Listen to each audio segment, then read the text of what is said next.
العليم من الشيطان اللعين الرجيم. بسم الله الرحمن الرحيم. الحمد لله رب العالمين، والصلاة والسلام على سيدنا وشفيعنا أبي القاسم محمد وآله الطيبين الطاهرين المعصومين، ولعنة الله على أعدائهم أجمعين من يومنا هذا إلى يوم الدين. أما بعد، فقد قال الله سبحانه تبارك وتعالى في كتابه المبين، وهو أصدق الصادقين: لا إكراه في الدين، قد تبين الرشد من الغي. صلوات بھیج دیں محمد.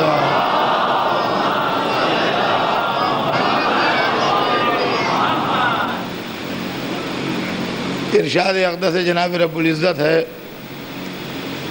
کہ دین کے معاملے میں کوئی جبر نہیں ہے، کوئی زبردستی اور زیادتی نہیں ہے. ہدایت کے راستے کو گمراہی کے راستے سے الگ کر کے بتایا جا چکا ہے. سلسلہ کلام ذہن عالی میں ہوگا. ہمارے آپ کے درمیان کل جہاں پر گفتگو ختم ہوئی تھی، آج وہیں سے گفتگو کا آغاز ہوگا. کل جہاں پر مجلس ختم ہوئی تھی، میں نے آپ کو دو تصویریں دکھائی تھیں. ایک تصویر میں ایک لشکر اپنے دشمنوں کو پانی پلا رہا ہے،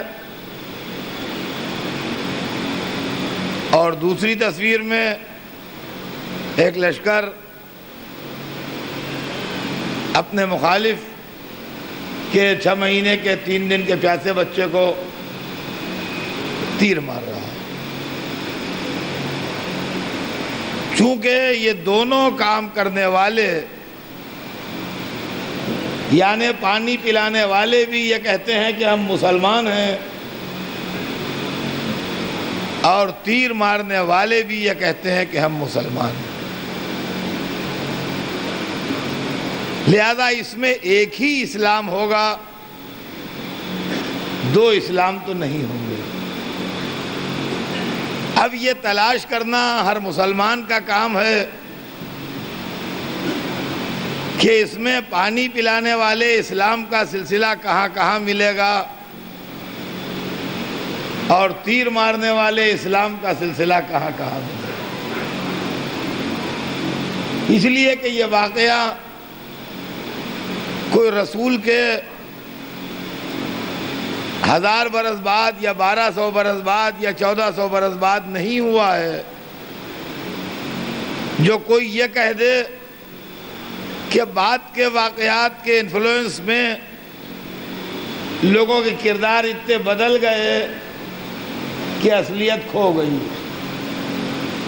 یہ واقعہ رسول کی رحلت کے 50 برس کے اندر کا ہے، اور اس واقعے میں رسول کے خاندان کے بہت ہی قریب لوگ انوالو ہیں. تو اب یہ سوچنا ہر مسلمان کا اخلاقی فرض ہے کہ ان دونوں اسلاموں کی جو روایتیں آگے بڑھ رہی ہیں اور سلسلے آگے بڑھ رہے ہیں، وہ کہاں کہاں تک گئے ہیں، تاکہ اگر ہم میں ذرا بھی انسانیت ہے اور ہمارے اندر خون شرافت کا ایک قطرہ بھی ہے، اور ہمارے اندر انسانیت کی ایک رمق بھی ہے،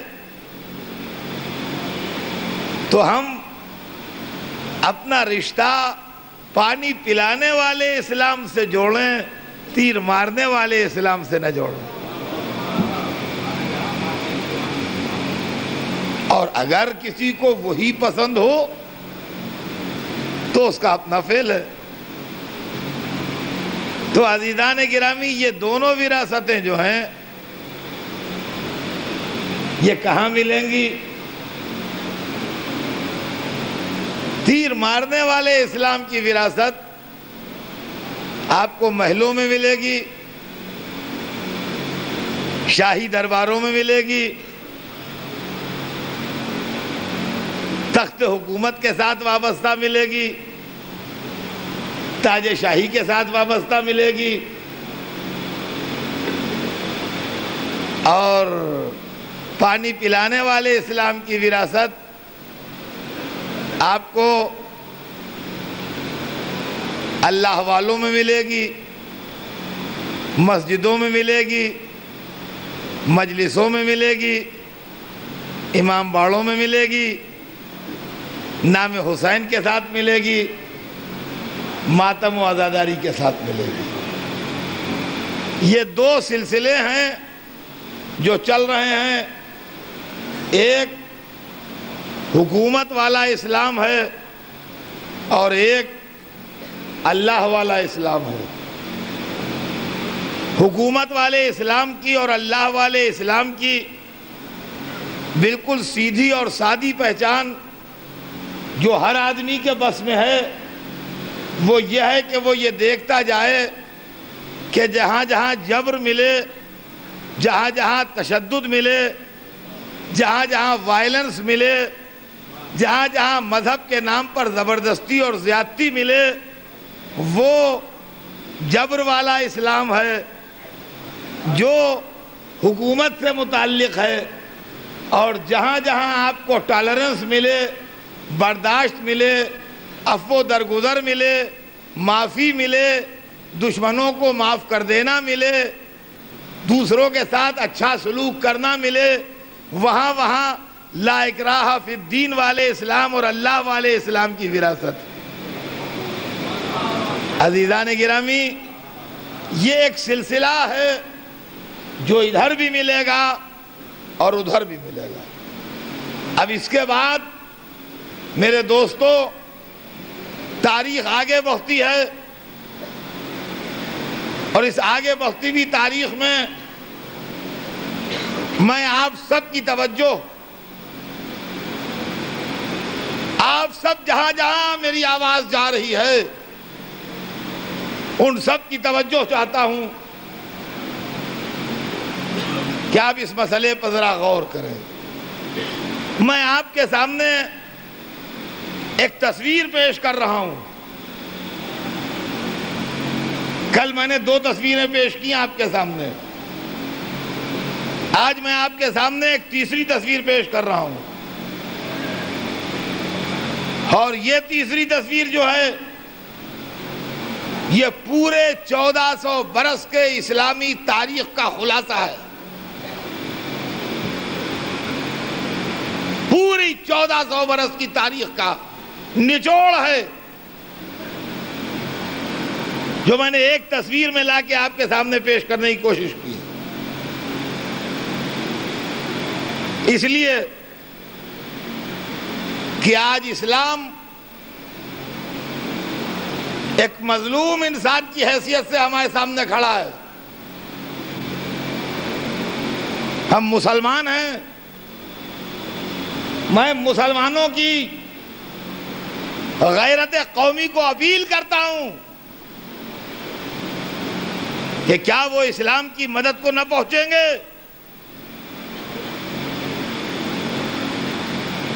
سر سے پیر تک اعتراضات کی بوچھار، اسلامی ٹیررزم،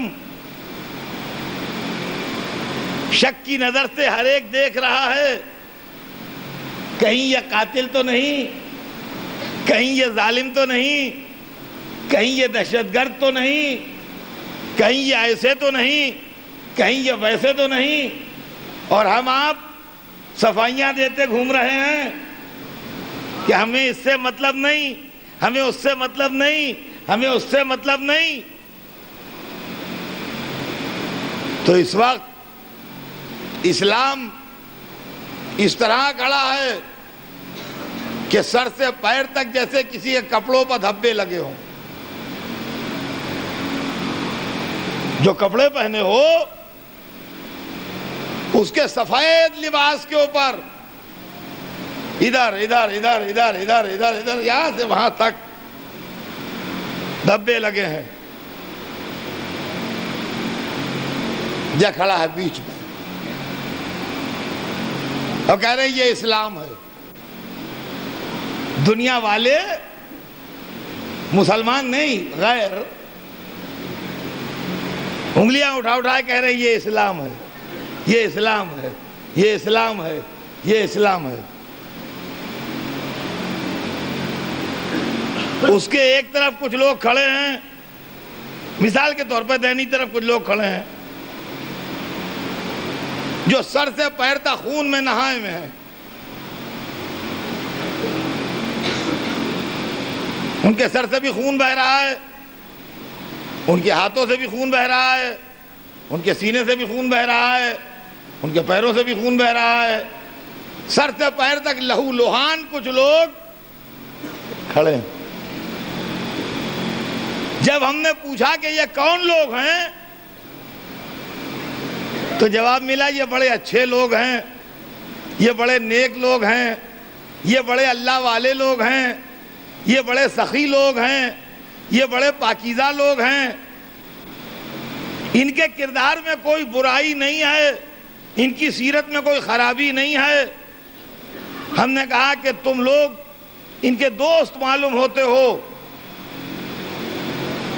ان کے دشمن کون لوگ ہیں؟ ان کا وہ لوگ ان کے دشمن ہیں. ہم نے دشمنوں سے جا کے پوچھا کہ یہ کیسے لوگ ہیں تو انہوں نے کہا ہمارے ان کے جھگڑے ضرور ہیں مگر ان کے کردار پر ہمیں کوئی اعتراض نہیں ہے، ان کی سیرت پر ہمیں کوئی اعتراض نہیں ہے. یہ ہمیشہ بات سچی کرتے ہیں، یہ ہمیشہ وعدہ وفا کرتے ہیں، ان کے کیریکٹر کے اوپر کوئی داغ دھبا نہیں ہے. یہ کھڑے ہیں اسلام کے ایک طرف. اسلام کے دوسری طرف کچھ لوگ کھڑے ہیں رائل ڈریس، بہترین لباس، بہترین کپڑے، جگمگاتے ہوئے تاج، زبردست جواہرات، قیمتی سے قیمتی، عمدہ سے عمدہ، بہتر سے بہتر جو لباس ہو سکتے ہیں وہ ان کے جسم پر اور ان کے چہرے، بڑے عیش و عشرت میں جو لوگ پلتے ہیں ان کے جیسے چہرے ہوتے ہیں ویسے چہرے. کہ یہ کون لوگ ہیں؟ تو دشمنوں کی بات کو جانے دیجئے. ان کے دوستوں نے بھی کہا کہ دوست تو ہیں ہمارے مگر یہ اچھے کردار کے لوگ نہیں ہیں، ان کی سیرت اچھی نہیں ہے، ان کا کردار اچھا نہیں ہے، ان کا چال چلن اچھا نہیں ہے، ان کے طور طریقے اچھے نہیں ہیں. یہ بات کہہ کے پلٹ جاتے ہیں، یہ وعدہ کر کے مکر جاتے ہیں. ان کی یہاں اپنے فائدے کی بات رہتی ہے.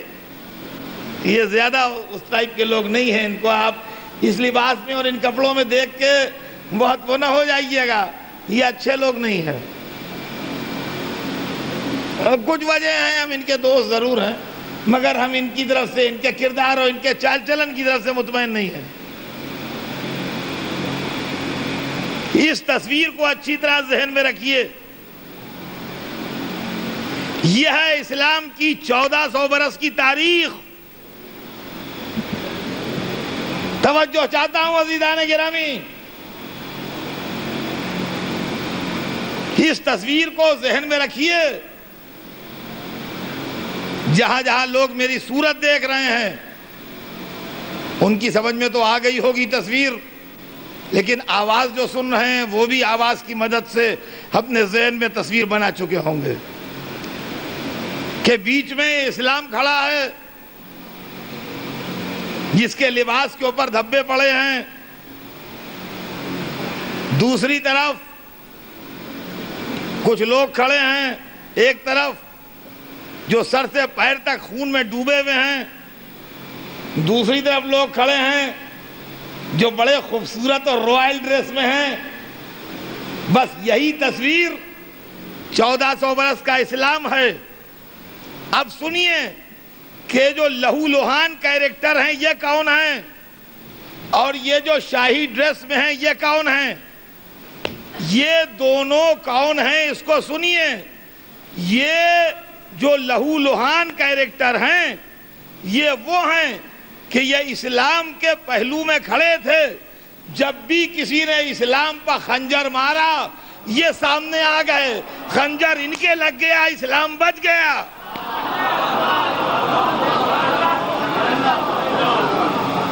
خنجر ان کے لگ گیا، اسلام بچ گیا۔ اس لیے یہ سر سے پیر تک بے گناہ ہونے کے باوجود بھی لہو لوہان ہو گئے۔ اور یہ جو رائل ڈریس میں کھڑے ہیں یہ کون ہیں؟ کہا یہ وہ ہیں کہ جب بھی ان کے کیریکٹر کا کوئی دھبا ان پر آنے لگا یہ اسلام کے پیچھے چھپ گئے۔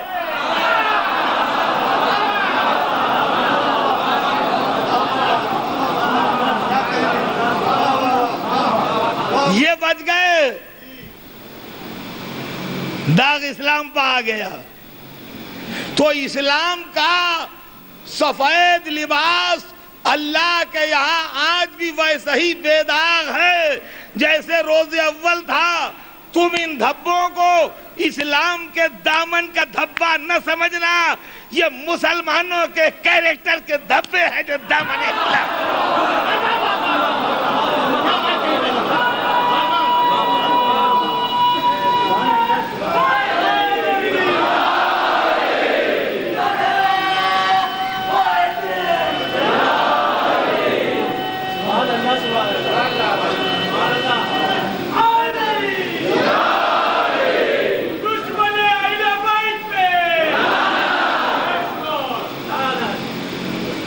اور یہ جو لہو لوہان کیریکٹر کھڑے ہیں یہ نہ سمجھنا کہ انہوں نے کوئی ایسی بات کی ہے جو کسی نے ان پر خنجر مارا ہے۔ ان سے کسی کو شکایت ہے جو کسی نے ان پر حملہ کیا ہے، یہ تو اپنے دشمنوں کو بھی معاف کر دیتے ہیں، یہ تو اپنے مخالفین سے بھی ہنس کے ملتے ہیں، یہ تو ظالموں کے لیے بھی رحم دل ہیں۔ ان کے سر سے پیر تک جو زخم ہیں یہ وہ ہیں کہ اسلام کے دشمنوں نے جب بھی کوئی خنجر اسلام پر مارا یہ فوراً سامنے آ گئے اور وہ خنجر ان کے لگ گیا، اسلام بچ گیا۔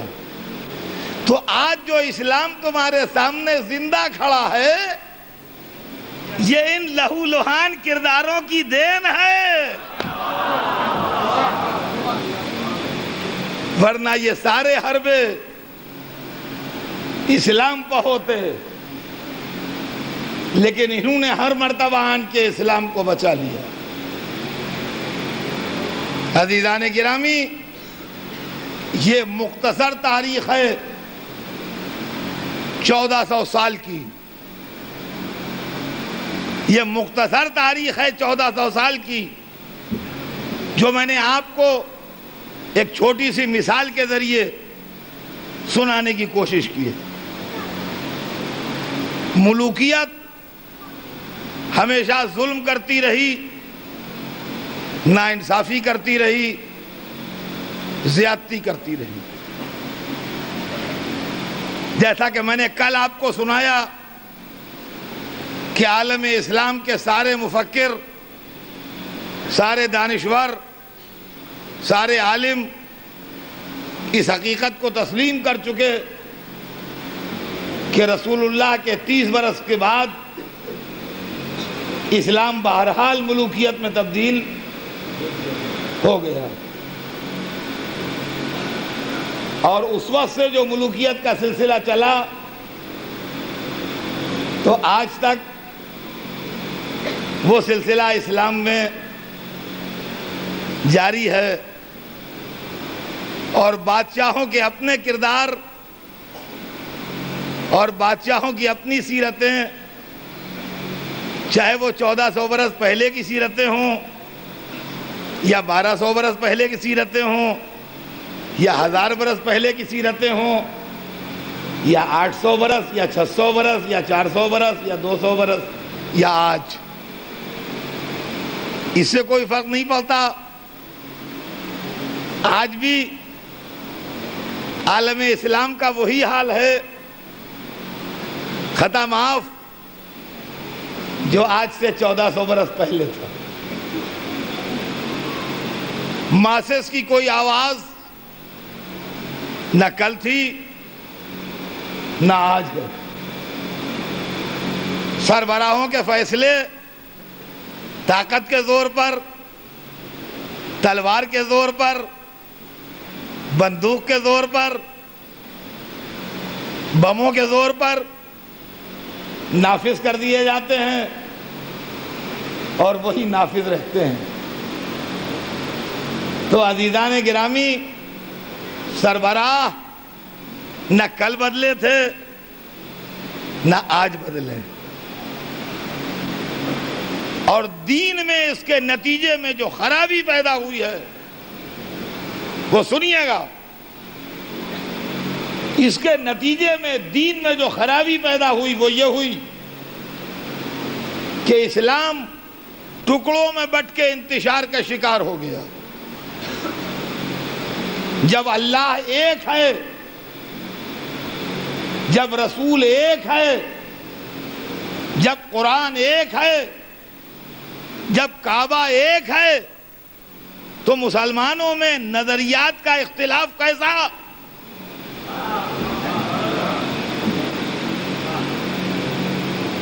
ساری ملت ایک کیوں نہیں رہی جب سب کچھ ایک ہے؟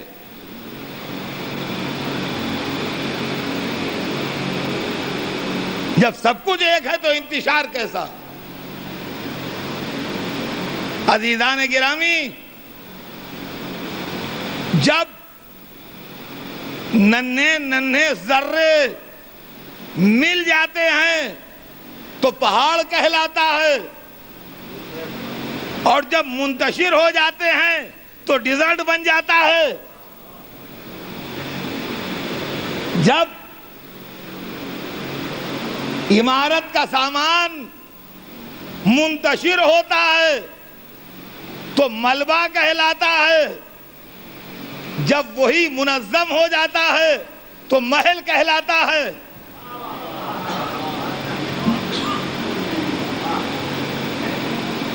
اور کیا ہم نے؟ جب ننھے قطروں میں بکھر جائے تو شبنم ہے، جب یکجا ہو جائے تو سمندر ہے. اللہ نے جو دین بھیجا اس کے اندر مسلمانوں کو دعوت اتحاد دی اور اتحاد کا فارمولہ بتایا کہ وَاعْتَصِمُوا بِحَبْلِ اللَّهِ وَلَا تَفَرَّقُوا. اے ملت مسلمہ، اللہ کی رسی کو مضبوطی سے پکڑ لو اور متفرق نہ ہو جاؤ. خدا کے اس اعلان کے ساتھ کہ اللہ کی رسی کو مضبوطی سے پکڑ لو اور متفرق نہ ہو جاؤ، ملت مسلمہ کو ملوکیت نے پہاڑ کے بدلے ریگستان بنا دیا. ملت مسلمہ کو ملوکیت نے محل کے بدلے ملبہ بنا دیا. ملت مسلمہ کو ملوکیت نے اس سمندر کے بدلے جس میں بڑے سے بڑا غرق ہو جائے وہ شبنم بنا دیا جو سفید آقاؤں کے مزاج سے ہوا میں اڑی جا رہی ہے. جی میں کچھ کہہ رہا ہوں سمجھداروں کے لیے.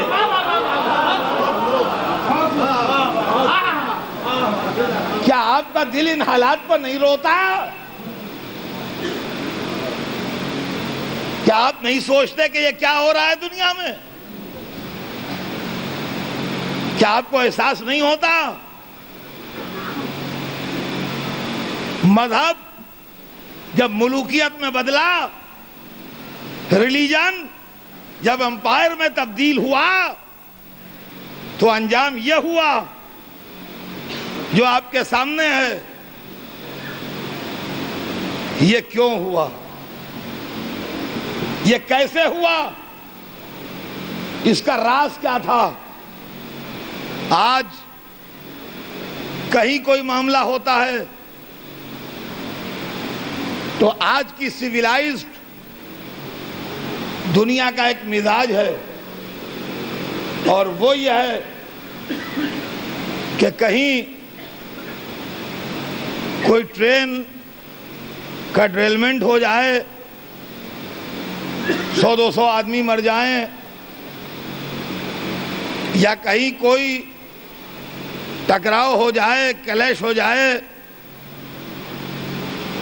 آپس میں، ایک شہر کے رہنے والوں میں، اور 10-5 آدمی 20 آدمی مر جائیں،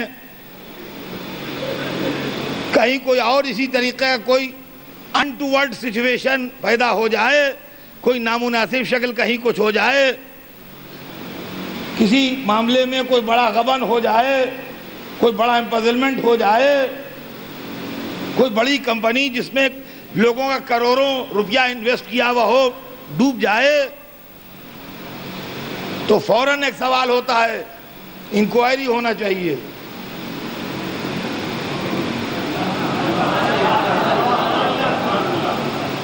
انکوائری ہونا چاہیے. اس کے لیے انکوائری کمیشن بیٹھنا چاہیے. اس کے لیے انکوائری ہونا چاہیے. کیا ریزن تھا جو یہاں کلیش ہو گیا آپس میں جو لوگ رہتے ہیں ان میں؟ کس کی غلطی تھی جو گاڑی ڈریل ہو گئی جس کے نتیجے میں اتنے آدمی مر گئے، کیجولٹیز ہو گئی؟ کون گڑبڑ کر گیا کہ جو اتنی بڑی کمپنی جس میں اتنا لوگوں کا پیسہ انویسٹ کیا تھا وہ بزنس بیٹھ گیا، پیسہ لوگوں کا ڈوب گیا، بہت سے لوگوں کی زندگی بھر کی جمع پونجی جو تھی وہ اس میں ختم ہو گئی. اس کی انکوائری ہونا چاہیے، تحقیقات ہونا چاہیے. انکوائری بیٹھے، اور پھر اس کے ساتھ ساتھ جناب یہ بھی ڈیمانڈ ہوتی ہے کہ انڈیپینڈنٹ انکوائری ہو. انڈیپینڈنٹ انکوائری ہونا چاہیے. ہائی کورٹ کے جج کے ذریعے انکوائری ہو، سپریم کورٹ کے جج کے ذریعے انکوائری ہو. ڈپارٹمنٹل انکوائری سے ہم مطمئن نہیں ہوں گے. ہوتا ہے نہیں ہوتا ہے ساری دنیا جانتی ہے. جو لوگ اخبار پڑھتے ہیں، تھوڑا شعور رکھتے ہیں، وہ جانتے ہیں کہ ذرا سا کوئی معاملہ ہوتا ہے تو انکوائری کی ڈیمانڈ ہوتی ہے. بس ہم بھی اسی مہذب دنیا کے باشندے ہیں. ہمارا کہنا یہ ہے کہ اللہ کا سب سے بڑا رسول جو اللہ کا آخری میسج لے کے آیا تھا، اس کے دنیا سے جانے کے بعد کل 30 برس کے بعد اس کا نظام ملوکیت میں تبدیل ہو گیا. اس کے ریزن کیا تھے؟ انکوائری ہو.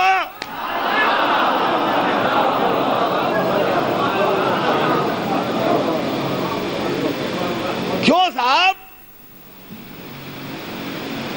کہیں کے اوپر اگر کسی پولیٹیکل پارٹی کے 10 آدمی مار دیے جائیں تو سارے ملک کو سر پر اٹھا لیں گے لوگ. انکوائری ہونا چاہیے، مجرموں کو سزا ملنا چاہیے، گھیراؤ ہوگا، راستے جام ہوں گے، سڑکیں روکی جائیں گی، ٹرینیں روکی جائیں گی. راز کھلے مجرم کون ہے؟ محمد کا نواسا 72 ساتھیوں کے ساتھ کربلا میں 3 دن کا بھوکا پیاسا مار دیا گیا. ہم عالم اسلام سے ڈیمانڈ کرتے ہیں انکوائری کرو، ذمہ دار کون لوگ ہیں؟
اس کے اندر کوئی بگڑنے کی بات تو نہیں ہے. یہ کسی کے خلاف موومنٹ نہیں ہے. مجرم کو نکالنا ڈھونڈ کے یہ کسی کے خلاف موومنٹ نہیں ہے. یہ تو ایک سچائی اور ایک حقیقت معلوم کرنے کا طریقہ ہوتا ہے. ہم بھی انکوائری کی ڈیمانڈ کرتے ہیں. 1400 برس سے عالم اسلام خاموش بیٹھا ہے. اس کی کیا انکوائری ہوئی اور اس کی کیا تحقیقات ہوئی؟ اس کے کیا معاملے ہوئے؟ ہمیں بتائیے. سب سے پہلا تو یہ مسئلہ زیر غور ہے. دیکھیے سارے مسلمان سوچیں، اس لیے کہ یہ اسلامی تاریخ کا بہت بڑا واقعہ ہے اور 100% ملوکیت اس کی ذمہ دار ہے. شہادت حسین کی 100% ملوکیت و شہنشاہیت ذمہ دار ہے. اس لیے کہ لا اکراہ فی الدین کا فارمولہ اگر اپلائی کیا جاتا تو حسین سے بیعت زبردستی نہیں لی جا سکتی تھی. اس لیے کہ دین کے معاملے میں جبر نہیں ہے.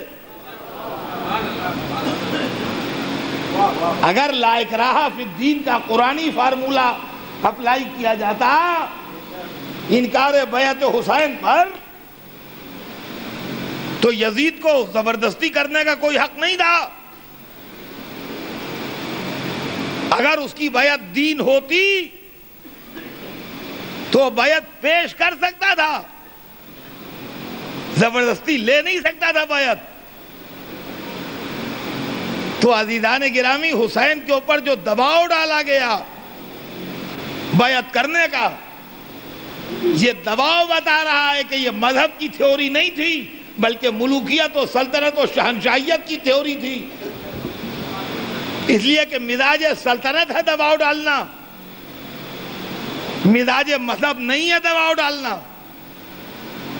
جب رسول اللہ نے مکہ فتح کیا اور مکہ فتح کر کے مکے میں داخل ہوئے تو مکے والوں سے یہ نہیں کہا کہ آؤ بیعت کرو اور جو بیعت نہیں کرے گا اس کی گردن اڑا دی جائے گی. لوگوں نے بخوشی بیعت کی ہے. رسول اللہ نے زبردستی بیعت نہیں لی. تو اسلامی فارمولہ رسول اللہ کی حیات پاک کا جو ہے وہ یہ ہے کہ مذہب کے معاملے میں زبردستی نہیں کی جاتی. دیکھیں غور کیجئے گا اس مسئلے کو. حضور کے زمانے کا جو فارمولہ ہے وہی تو اسلام بنے گا نا. میرا آپ کا فارمولہ اسلام نہیں کہلائے گا. تو حضور نے مذہب کو پہنچانے میں پوری طاقت سے کام لیا مگر مذہب کو منوانے میں کوئی زبردستی کسی کے ساتھ نہیں کی. مولا علی جو اسلام کے عظیم فاتح تھے اور حیات رسول کی تمام لڑائیاں جس سے پوری بنیاد پڑی بات کے معاملات کی، وہ حیدر کرار کی قوت بازو کا صدقہ تھے.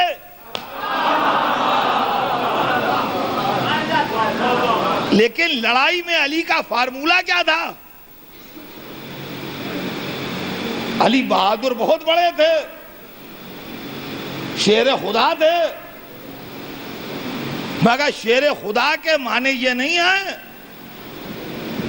کہ جو سامنے آ گیا تل سے گردن کاٹ دی.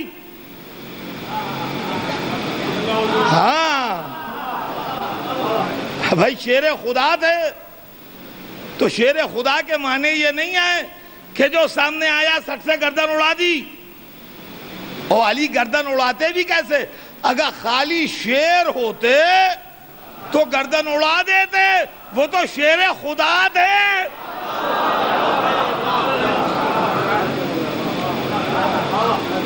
علی کو ہم خالی شیر نہیں کہتے کہ شیر تھے، نہ شیر خدا تھے. تو جب شیر خدا ہو کوئی تو خدا کے اصول پر چلے گا ہے. جب بھی پڑھ لیجئے تاریخ میں، جب بھی مولا علی کے سامنے کوئی آیا تو پہلی چیز تو یہ کہ لڑائی کے میدان میں اس زمانے میں جو رواج تھا کہ سر پہ خود ہے، چہرے کے اوپر جو نقاب کہلاتی ہے وہ نقاب کوئی برقعے کی نقاب نہیں ہوتی تھی، وہ لوہے کی جالی ہوتی تھی جو نقاب کہلاتی تھی. وہ پڑی ہے، آدمی کے زرہ پہنے ہے یہ تو پہچاننے میں مشکل ہوتی ہے نا، صورت سامنے نہیں ہوتی ہے. مولا علی کا ایک رواج تو یہ تھا کہ جس کے سامنے آئے پہلے اپنا انٹروڈکشن کرا دیا کہ میں علی ہوں. دیکھیے دیکھیے آپ شیر خدا کی آن بان دیکھیے گا، شیر خدا کی آن بان دیکھیے گا. پہلے آن کے جب کوئی آدمی سامنے آیا تو اس کو بتا دیا کہ بھائی میں علی ہوں، میں علی ابن ابی طالب ہوں، تاکہ بھائی اگر نہیں جانتے ہو تو پہچان لو. اب اس کے بعد بات چیت شروع ہوئی. بات چیت میں جو پہلی بات مولا کہتے تھے وہ یہ تھی کہ بھائی دیکھو ہمارا تمہارا کوئی جھگڑا نہیں، جائیداد، دکان، مکان، پراپرٹی، سمدھیانہ، بیٹے بیٹی کی شادی، اس کا کوئی جھگڑا ہمارا تمہارا نہیں ہے.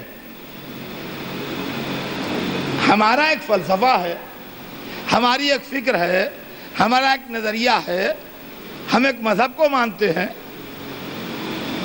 اس کو سمجھو، اس پر غور کرو، اگر تمہیں اچھا لگے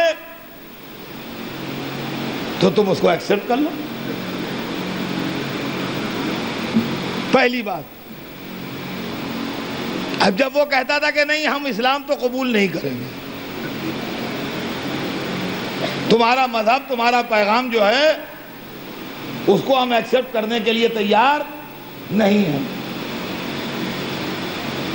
ابھی بھی تلوار نہیں نکالتے تھے. جبکہ اسلام سے انکار کر رہا ہے تو تلوار نکال لینا چاہیے.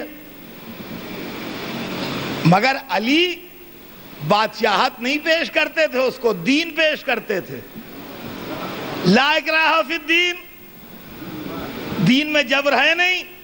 تو جب وہ کہے میں دین نہیں مانتا تلوار کیسے نکلے؟ تھیوری سمجھ میں آ رہی ہے؟ جب وہ کہتا تھا ہمیں اسلام قبول نہیں ہے تو کہتے تھے ٹھیک ہے تم ایسا کرو کہ ہم تم 9 بار پیکٹ کر لیں. اب آئیے یہ قرآن کی دوسری تھیوری ہے، میں شاید دوسری یا تیسری مجلس میں سنا چکا ہوں، لکم دینکم ولی دین، تم اپنے دین پر رہو، ہم اپنے دین پر رہیں. بھائی تم اپنے گھر خوش رہو، ہم اپنے خوش رہیں، جو تم مانتے ہو تم مانو، جو ہم مانتے ہیں وہ ہم مانیں. نہ ہم تم سے لڑیں گے تو ہم سے لڑو. تو فرماتے تھے کہ بھائی لڑائی کی کوئی بات نہیں، ہم تم ناجنگ معاہدہ کر لیں، تو اپنے گھر پلٹ جاؤ، ہم اپنے گھر پلٹ جائیں. جب وہ کہتا تھا یہ بھی نہیں منظور، اب آپ سمجھ لیجئے، نہ اسلام منظور ہے، نہ ناجنگ معاہدہ منظور ہے، تو اب رہ کیا گیا کہ ہم تو جب تک رہیں گے تم سے لڑیں گے. تو کہتے تھے اچھا بھائی لڑ لو. چونکہ شیر خدا تھے، یہ سمجھیے، چونکہ شیر خدا تھے لہذا کانفیڈنس اتنا تھا کہ اس سے کہتے تھے حملہ کرو. پہلے نہیں حملہ کرتے تھے، حملہ کرو، ٹھیک ہے بھی کرو حملہ. اب اب جناب اس نے کیا حملہ ایک، انہوں نے خالی دیا، دوسرا حملہ کیا خالی دیا، تیسرا حملہ کیا بچایا اسے، اب کہتے تھے اچھا اب میں حملہ کرتا ہوں سنبھالو، اور پھر جب علی حملہ کرتے تھے تو ایک کے بعد دوسرے کی نوبت ہی نہیں آتی تھی۔ اچھا نوبت بھی کیوں آتی؟ اس لیے کہ پہلا حملہ جب ناکام ہوگا تو یہی تو دنیا کہے گی تلوار نے خطا کی، اب یہی تو ہوگا کہ تلوار نے خطا کی، معصوم سے خطا ہوتی نہیں۔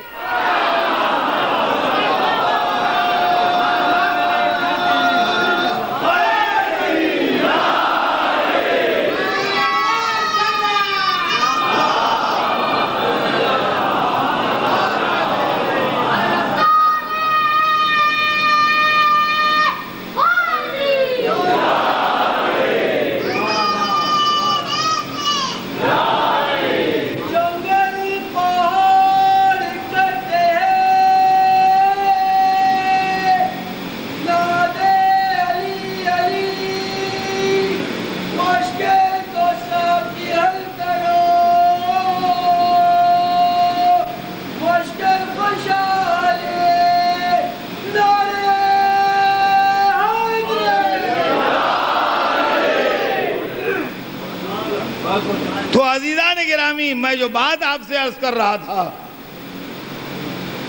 وہ بات کدھر سے کدھر گھوم گئی کہ دین میں زبردستی کا تصور نہیں ہے۔ یہ ذہن میں رکھیے گا، یہ مین پوائنٹ ہے اسلام کا کہ دین میں زبردستی کا تصور نہیں ہے۔ لا اکراہ فی الدین، اس کے لیے ایک دلیل ہے جو قرآن پاک کے اندر ہے کہ دین میں جبر نہیں ہے۔ تو اب جو حسین کو مجبور کیا گیا بیعت پر، یہ دین تو تھا نہیں، یہ دنیا تھی۔ تو ملوکیت نے یہ ظلم کیا، ہم انکوائری کا مطالبہ کرتے، ہم انکوائری کا مطالبہ کرتے ہیں کہ وہ کون سے اسباب تھے جو حسین کو شہید کیا گیا۔ اور عزیزان گرامی، یہ بات تو اب کل آگے بڑھے گی، اس لیے کہ ملوکیت نے جتنا اسلام کو برباد کیا ہے اور ملوکیت نے طاقت استعمال کر کر کے جتنا مذہب کی شکل کو بگاڑا ہے، کوشش کروں گا کہ 3 مجلسیں جو باقی رہ گئی ہیں اور اس میں کسی صورت سے جلدی جلدی آپ تک پہنچا دوں، اور تاکہ اگر مسلمان سوچنا چاہیں اور ان کو اللہ توفیق دے کہ وہ سوچیں کہ ملوکیت نے کیا کیا کیا ہے، تو ملوکیت کو کسی کو کوئی بادشاہ پسند ہو، مجھے اس پر اعتراض نہیں ہے، ملوکیت ایز اسلامک کیریکٹر ہٹا دیں اپنے دماغ سے بس۔ اور اگر ہمارے دوسرے نان مسلم بھائی بھی سوچیں اور ان تک بھی میری آواز پہنچے تو وہ بھی اس بات کو سوچیں کہ اسلام 2 ہیں، اور یہ اسلام آج 2 نہیں ہے کہ ہم ہندوستان میں کسی پرابلم میں ہیں تو ڈر کے کہہ رہے ہیں کہ ہندوستان اسلام 2 ہیں۔ نہیں، وہ ہسٹری پڑھیں کہ آج سے 1400 برس پہلے محمد کے نواسے نے جو کربلا میں مقابلہ کیا ہے وہ ہندوؤں سے نہیں تھا، عیسائیوں سے نہیں تھا، یہودیوں سے نہیں تھا، پارسیوں سے نہیں تھا، وہ مسلمانوں سے تھا۔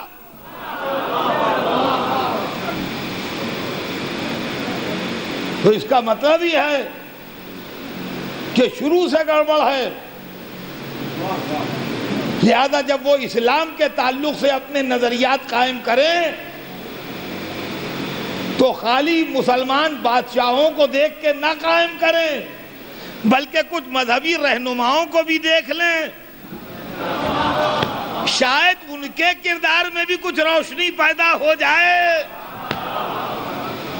اور ان کو بھی کچھ کردار کا فیض مل جائے۔ اور اگر ان کو تحقیق چاہیے ہو یا کرداروں کے نام چاہیے ہوں تو وہ لوگ جو محرم مناتے ہیں ان سے پوچھ لیں کہ بے گناہ کردار اسلام میں کیا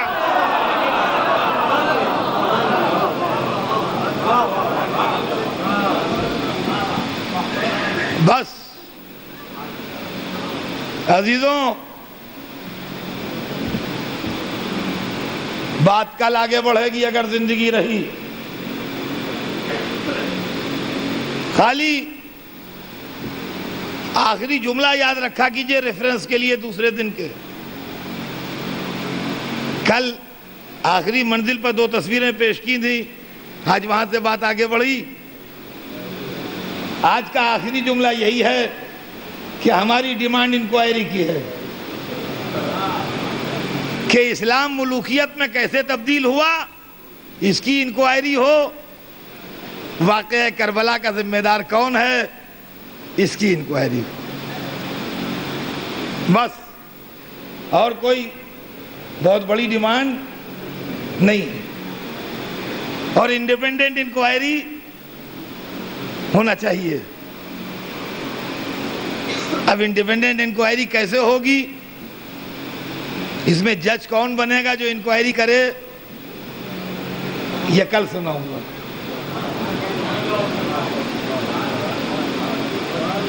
آج تو صرف اتنا کہ کربلا نے ہم کو سوچنے سمجھنے کے لیے ایک روشنی دے دی کہ اگر اسلام کو سمجھنا ہے تو حسین کے پاس آ کے بیٹھ جانا، سب کچھ سمجھ میں آ جائے گا۔ عزیزوں، آج محرم کی 7ویں رات آ گئی۔ آپ کو معلوم ہے کہ 7ویں کو سویرے سے حسین کے خیموں میں قحط آب تھا۔ ویسے تو ہر حسین کا چاہنے والا جب پانی پیتا ہے حسین کی پیاس یاد کر لیتا ہے،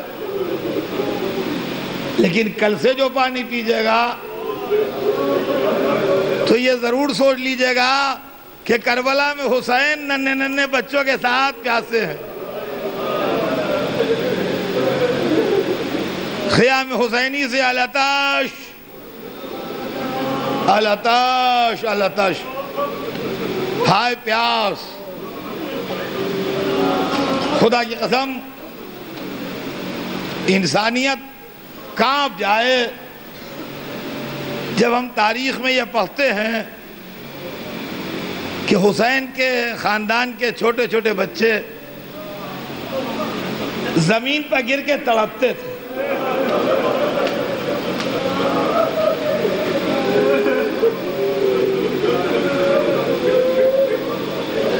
پیاس کے مارے۔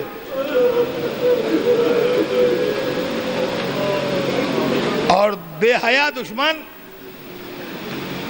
بڑے بڑے پیالوں میں پانی بھر کے اس کو آہستہ آہستہ زمین پر گراتا تھا تاکہ دھوپ میں پانی کی چمک بچے دیکھیں اور ان کی پیاس بھڑکے، اور اس کے بعد پکار کے کہتا تھا کہ حسین اگر بیعت یزید کر لو تو یہ پانی تم پر کھول دیں گے۔ اللہ اللہ، کہاں حسین، کہاں بیعت یزید، کہاں اصحاب حسین، کہاں سوال بیعت۔ مگر بچے تو دنیا میں ناسمجھ کہلاتے ہیں نا۔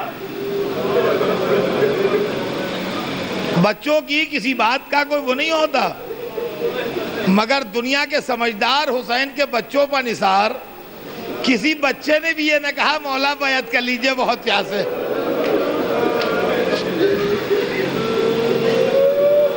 ہماری جانیں فدا ہو جائیں ان بچوں پر، جو بچے ضرور تھے مگر حفاظت اسلام میں بوڑھوں سے بڑھے ہوئے تھے۔ عزیزوں، آج 7ویں رات ہے اور آج کی رات آپ ایک یتیم بچے کا ماتم کرتے ہیں۔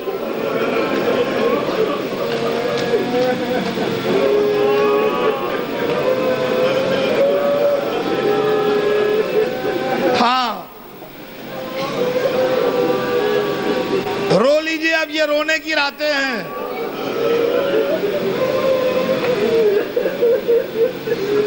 جب امام حسن کو بادشاہت و شہنشاہیت نے زہر دلوایا تو یہ بچہ 3 برس کا تھا۔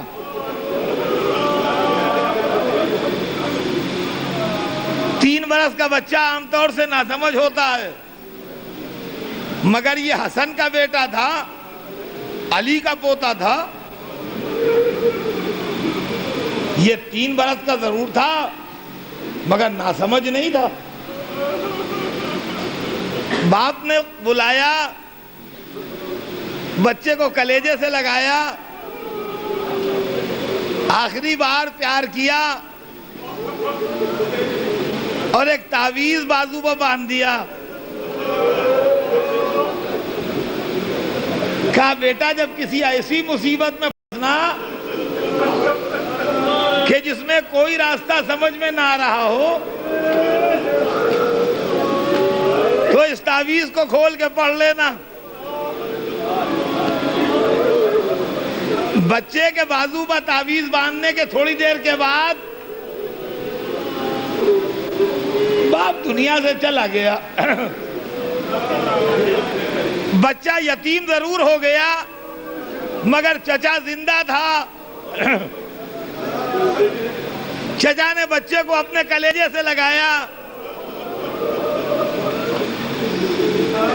اور اتنے پیار سے پالا کہ بچے کو یہ احساس نہیں ہوا کبھی کہ میرا باپ نہیں ہے۔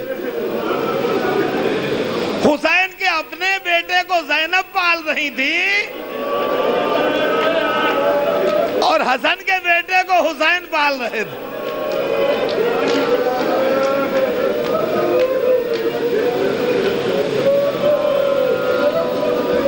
حسین کا بیٹا ثانیہ زہرا کی گود میں تھا، حسن کا بیٹا حسین مظلوم کی گود میں تھا۔ 10 برس تک بھتیجا چچا کی آغوش محبت میں پلتا رہا تو اس کو زندگی کی تکلیف کا احساس ہی نہ ہونے دیا چچا نے۔ جو ایسا وقت آتا کہ وہ تعویذ کھول کے دیکھے۔ اب جب چچا پر کربلا میں آفت آئی اور بازار شہادت گرم ہوا اور ہر ایک کو اجازت مل رہی ہے، قاسم کو اجازت نہیں ملتی، تو شوق شہادت میں مضطرب ہو کے بازو کا خط کھولا۔ اب جو دیکھا تو بھائی کا خط تھا، حسن مصطفیٰ کا خط تھا بیٹے کے نام۔ اے میرے لال قاسم، جب میرا حسین مصیبت میں گرفتار ہو تو اپنی جان دے دینا۔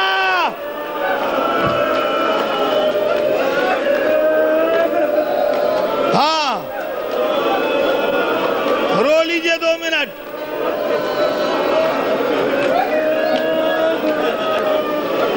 بھتیجا خط لیے ہوئے چچا کے پاس آیا، بھائی نے بھائی کی تحریر کو دیکھا، حسین کو حسن یاد آئے، قاسم کو کلیجے سے لگا کے روئے۔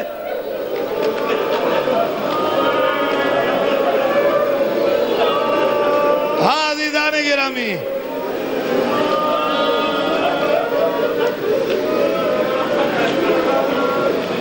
کہتے ہیں کسی شہید کو رخصت کرتے وقت اتنا نہیں روئے جتنا قاسم کو رخصت کرتے وقت روئے، کم سن شہزادہ میدان میں گیا، حیدر کرار کی شان سے لڑا، زخموں سے چور ہو کے جب گھوڑے سے گرا تو روایت میں ہے کسی شہید نے اتنی آوازیں نہیں دی جتنی قاسم نے دی، یا ماں یا ماں، اے چچا اے چچا۔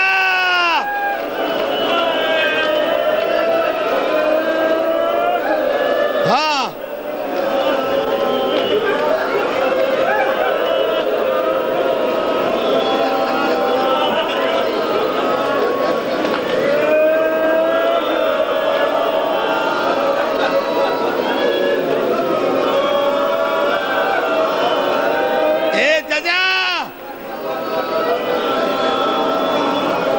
حسین میت پہ آئے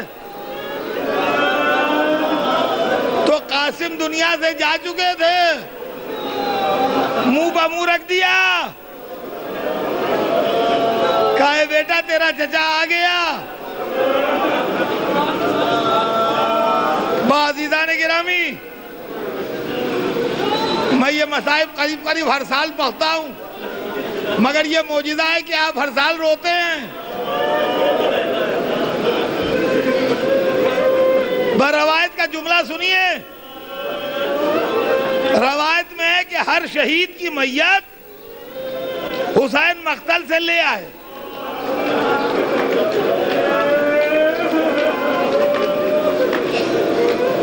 مگر قاسم کی میت لانے کا مسئلہ جب ہوا تو حسین نے چٹائی منگائی، ارے چٹائی میں رکھ کے قاسم کی میت اٹھائی۔ اے میری بہنوں، سیدہ کو پرسا دو، اے میرے بھائیوں، علی کو پرسا دو، یتیم کا لاشا